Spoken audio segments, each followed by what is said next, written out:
পাণ্ডবদের যখন মা কালীকে সন্তুষ্ট করতে হতো তখন তাদের নরবলি দেওয়ার প্রয়োজন পড়েছিল।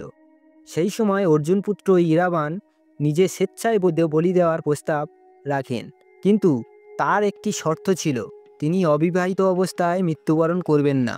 এই শর্তের কারণে কোনো রাজাই তার কন্যাকে ইরাবানের সঙ্গে বিবাহ দিতে প্রস্তুত হলেন না, কারণ পরের দিনই তার মৃত্যুবরণ নিশ্চিত ছিল।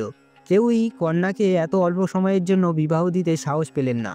তখন ভগবান শ্রীকৃষ্ণ নিজেই মোহিনী রূপ ধারণ করে ইরাবণের সঙ্গে বিবাহ করেন।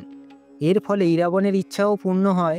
এরপর পরদিন তিনি নরবলি দিলেন, আর শ্রীকৃষ্ণ মোহিনী রূপে স্বামী হারিণীর মতো শোক প্রকাশ করতে থাকলেন। এই ঘটনার পর থেকেই কিন্নর সম্প্রদায় ইরাবণকে তাদের আরাধ্য দেবতা হিসাবে মানেন। তামিলনাড়ুর কোহগামে ইরাবণের একটি প্রাচীন মন্দির রয়েছে, যেখানে তার শিরোমণ্ডলের পূজা করা হয়।